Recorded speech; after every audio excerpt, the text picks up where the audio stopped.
Bismillahirrahmanirrahim. Assalamualaikum warahmatullahi wabarakatuh. Perkenalkan, nama saya Intan Lestari dengan NIM 2020A1H050. Prodi PGSD semester 2. Di sini saya akan mereview kasus korupsi Gubernur Sulawesi Tenggara yaitu Nur Alam. Gubernur nonaktif Sulawesi Tenggara, Nur Alam divonis 12 tahun penjara untuk kasus korupsi terkait pemberian izin usaha pertambangan (IUP) dalam persidangan di Pengadilan Tindak Pidana Korupsi.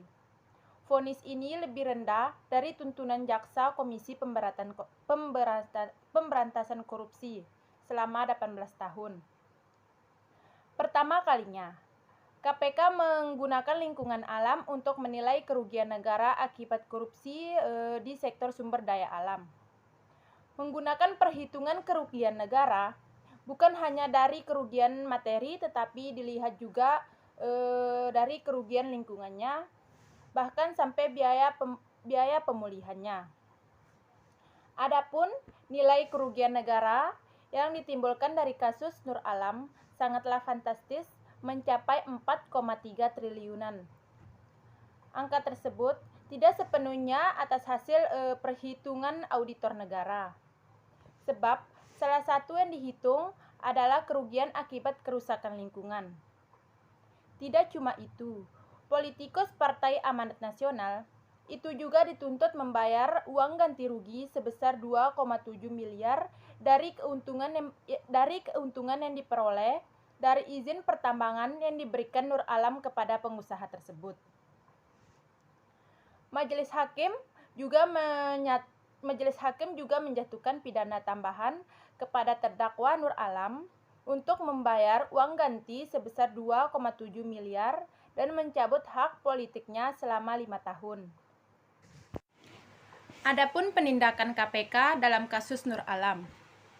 KPK melakukan penahanan terhadap tersangka NA, yaitu Nur Alam, untuk 20 hari ke depan dimulai dari tanggal 6 bulan Juni 2017 di Rumah Tahanan Negara Kelas 1 Jakarta Timur, cabang KPK di Pamdam Jaya Guntur.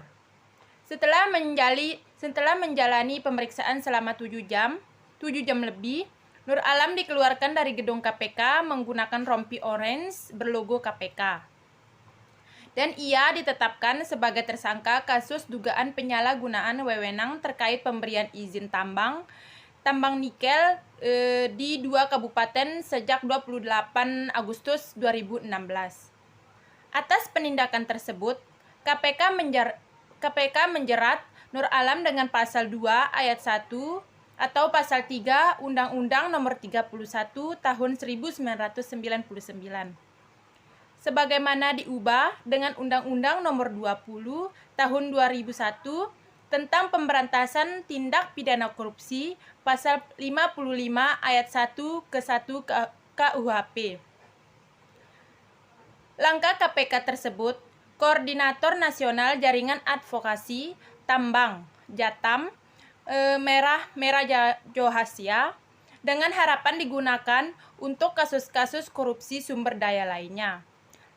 Langkah KPK mesti dilihat sebagai upaya untuk memotong rantai korupsi yang lebih besar, yakni menyelamatkan hidup sebagai dimensi alam dan ruang hidup masyarakat.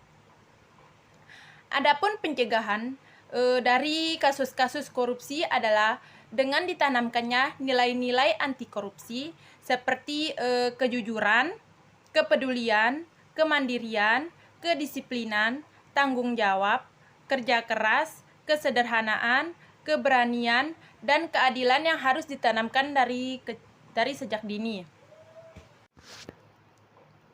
Adapun pendapat saya mengenai kasus Nur Alam. Pendapat saya dari kasus Nur Alam atas penyalahgunaan kekuasaan adalah sebaiknya vonis harus ditambah dan uang denda juga harus ditambah.